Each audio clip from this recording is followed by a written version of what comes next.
इस वीडियो में आप बहुत महत्वपूर्ण चीज़ एक्सेल की सीखने वाले हैं, तो वीडियो बहुत इंपॉर्टेंट है, आप पूरी देखना।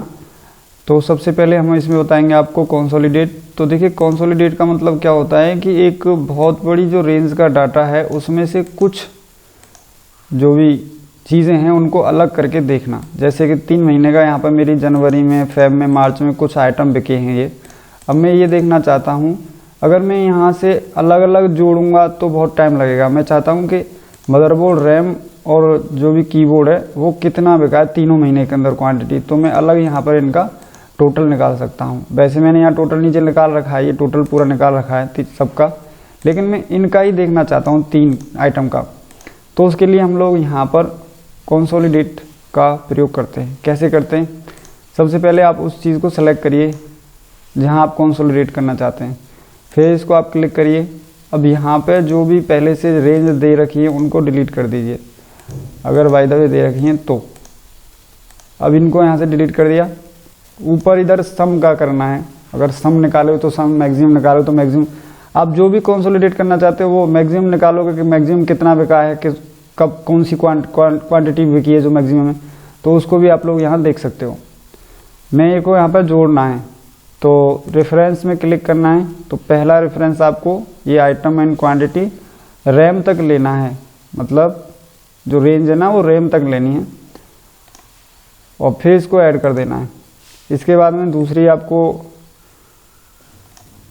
एरिया लेना है, सेलेक्ट करना है, फिर इसको भी ऐड कर देना है। फिर तीसरा एरिया आपको लेना है ध्यान से, और फिर इसको भी ऐड कर देना है। अब आप देखेंगे कि यहाँ ये जो टॉप रो है एंड लेफ्ट कॉलम है इसको आपको टिक कर देना है और इसको ओके करके निकल जाना है। इनको टिक करना जरूर, नहीं तो आएगी नहीं वैल्यू, और इसको ओके कर देना है। तो आप यहाँ देख रहे हैं कि कीबोर्ड हमारे 1100, रैम 1200 और मदरबोर्ड 1355 बिके हैं। एक बार हम लोग उसको वेरीफाई कर लेते हैं, कीबोर्ड में देखते हैं कीबोर्ड का रिकॉर्ड क्या करा है। तो 500, 500, 1000 और 100, 1100। तो इसका मतलब हमारा जो आउटपुट आया निकल के वो एकदम करेक्ट आया है। अब बात करेंगे यहाँ पे सिनेरियो मैनेजर की।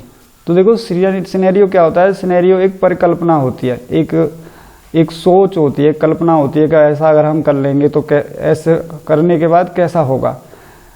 अब इसमें हम लोग अगर डेटा में इसको इनपुट करते हैं तो कैसे करेंगे? जैसे मान लीजिए मेरे पास ये कुछ आइटम है, इनके ये प्राइस है। अब मैं इनको इस प्राइस पे बेचता हूँ तो ये जो सामान है मेरा वो 3155 रुपये का बिक रहा है। अब मैं ये देखना चाहता हूँ उसमें मैक्सिमम टू मैक्सिमम में अगर इसके रेट बढ़ाता हूँ तो मुझे कितना लाभ होगा, और अगर मिनिमम पे बेचता हूँ तो मुझे कितना घाटा होगा। तो इसके लिए क्या करेंगे? देखिए आपको यहाँ सिनेरियो मैनेजर में जाना है, और सिनेरियो मैनेजर में जाके कुछ फील्ड मिलते हैं। जैसे कि यहाँ पर सबसे पहले ऐड का यूज़ करना है, तो सिनेरियो नेम दे देना है यहाँ पर आपको मैक्सिमम प्राइस में अगर मैं बेचता हूँ यहाँ पर तो क्या। अब ये पूछ रहा है रेंज, तो देखिए यहाँ पर रेंज ये हमें सेलेक्ट कर लेनी है पूरी यहाँ तक। ओके, अब ये पूरी रेंज सेलेक्ट करने के बाद इसको यहाँ पर हमको कर देना ओके। अब देखो ये रेट जो पहले यहाँ पे थे करंट के वो इधर आ गए, तो इसको यहाँ पे चेंज करना है। मैक्सिमम हम लोग यहाँ पे बेचने वाले हैं। इसको बेचूंगा 1000 का, इसको बेचूंगा 1200 का, और इसको बेचूंगा 600 रुपये का, और इसको बेचूंगा 1000 रुपये का। तो ये हमने मैक्सिमम बना दिया सिनेरियो। अब हम एक सिनेरियो और बनाएंगे मिनिमम का। तो यहाँ पर लिख देते हैं मिनिमम, और इधर जाके रेंज ले लेते हैं। रेंज तो वही है, और इसको हम ओके कर देते हैं। ओके करने के बाद अभी मिनिमम में मैं जो है ना उसको 700 का बेचूंगा, इसको बेचूंगा 800 का, और इसको बेचूंगा 500 का, और इसको बेचूंगा 800 का। तो ये मैंने मिनिमम और मैक्सिमम का सिनेरियो बना दिया। अब मुझे इसकी यहाँ पे समरी देखनी है कि what is the difference between minimum, maximum and current price. तो इधर जो आउटपुट है ना, जो भी रिजल्ट सेल आएगी वो तुम्हारी इधर टोटल वाली आनी चाहिए। इसको ओके कर देना है। ओके करते ही आप लोग देखोगे कि यहाँ पर एक समरी का न्यू टैब ओपन हो गया, और उसमें करंट वैल्यू दिखा रहा है। ये है तुम्हारा मैक्सिमम, तुम जब बेचोगे प्राइस में तो ये 3800 रुपये का बिकेगा, और तुम मिनिमम में बेचोगे तो यहाँ पर 2800 का बिकेगा। अभी आपने इधर एक